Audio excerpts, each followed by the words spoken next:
Welcome back to the channel, basketball fans, where today we are diving deep into one of the most fascinating case studies in modern NBA history. It is February 2026, and as we look at the standings and the storylines unfolding across the league, we are forced to revisit a pivotal moment that changed the trajectory of two franchises forever. It is easy to forget just how precarious the situation was in Boston a few years ago. We all remember the narrative. Ime Udoka arrived in Boston and immediately turned the culture around. He took a team that felt soft and disjointed and molded them into a defensive juggernaut, leading them to an improbable NBA Finals appearance in 2022. At that moment, it felt like Udoka was the savior. He was supposed to be the coach of the present and the future, the man who would lead Jayson Tatum and Jaylen Brown to the promised land for the next decade. But we all know that history had other plans. A suspension followed by a dismissal led to the promotion of an unproven, anxious, and quirky assistant named Joe Mazzulla. Fast forward to where we are now in the 2025-2026 season, and the contrast between these two coaches has never been more stark or more revealing about what actually leads to sustainable winning in the modern NBA. We are currently watching Joe Mazzulla operate at a level that should frankly make him the unanimous coach of the year. The Boston Celtics are sitting in second place in the Eastern Conference with a record of 33-18. That record is impressive on its own, but it becomes absolutely legendary when you consider the context. The Celtics are doing this despite playing 0 games this season with their franchise superstar Jayson Tatum. They lost Kristaps Porzingis. They lost the steady veteran presence of Drew Holiday and Al Horford, not to mention the departure of Luke Kornet in the offseason. By all logic, this Celtics team should be a lottery team right now, fighting for a play-in spot at best. Instead, they are a top seed. Meanwhile, down in Houston, the narrative is entirely different. Ime Udoka landed on his feet with the Rockets, and to his credit, he helped pull that franchise out of the mud initially. But now in his third season with the Rockets, the expectations have shifted.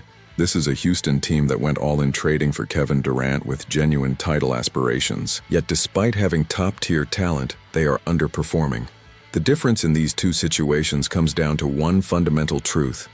The coaching style that works for a short-term turnaround is not the same style that builds a long-term dynasty. We are seeing definitive proof that Joe Mazzulla's philosophy of empowerment and radical accountability allows players to flourish in a way that Udoka's old-school tough love approach simply does not. Let us really break down why this is happening. There is no denying that Ime Udoka is a great motivator. His ability to challenge players publicly and demand toughness was exactly what the Celtics needed in that 2022 run. It shocks the system. It wakes guys up. But there is a shelf life to that kind of coaching. When you are constantly calling players out in the media and blaming them for losses, eventually that voice turns into white noise. It starts to grate on the locker room. We are seeing this play out in real time with the Rockets this season. Udoka is frequently seen in press conferences lamenting the failures of his roster, listing out all the things they are doing wrong, and essentially throwing guys under the bus. Sure, that might work on a veteran superstar who has seen it all, but for a roster trying to integrate young talent, it can be toxic.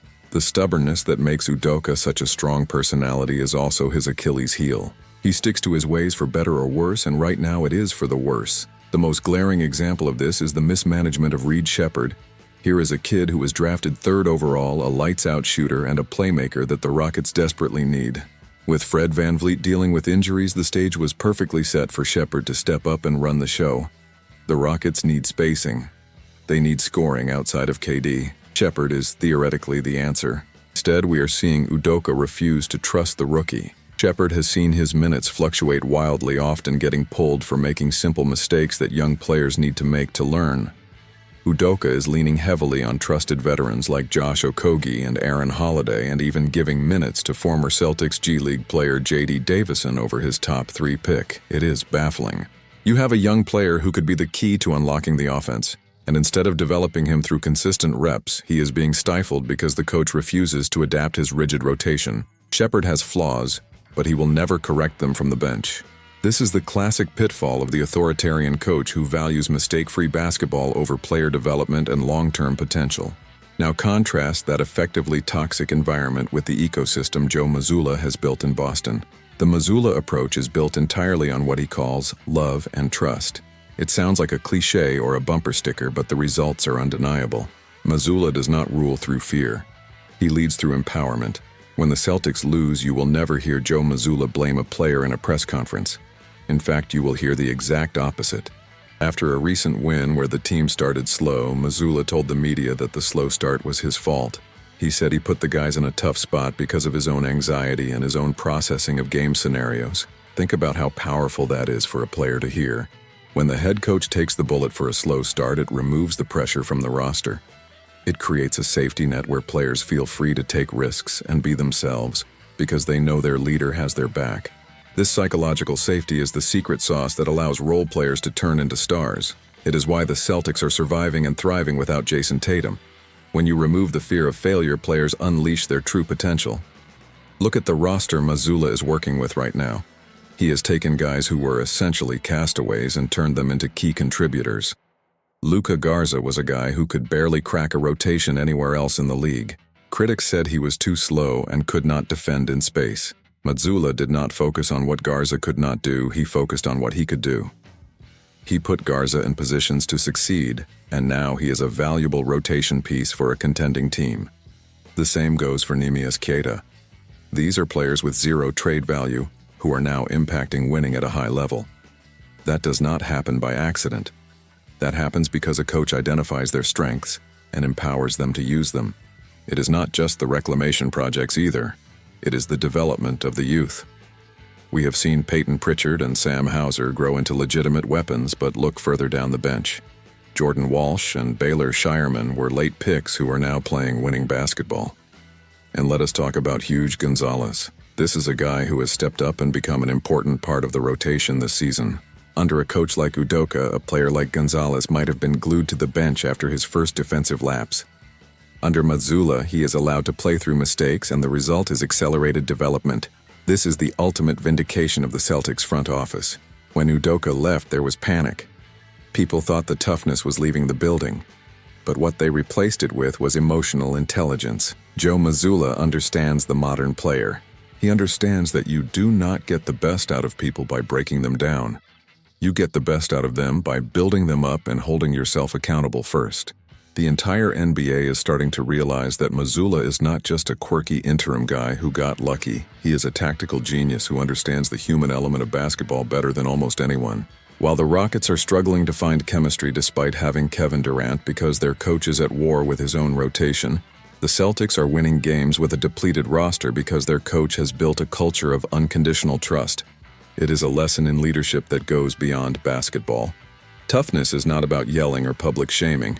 True toughness is taking the blame when things go wrong and giving the credit to others when things go right.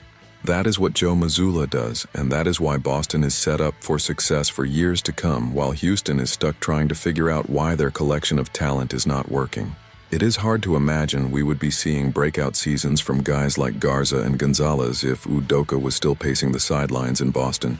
The butterfly effect of that coaching change has likely saved the Celtics' future and perhaps capped the Rockets' ceiling. As we watch the rest of this season unfold, keep an eye on how these two teams handle adversity. One team will likely fracture under the pressure of criticism, while the other will likely bond tighter together through shared accountability.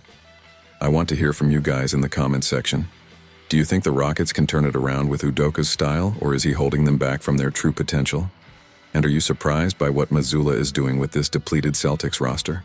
Let me know your thoughts down below, and if you enjoyed this breakdown, make sure to hit that like button and subscribe to the channel for more deep dives into the NBA. I will catch you in the next one.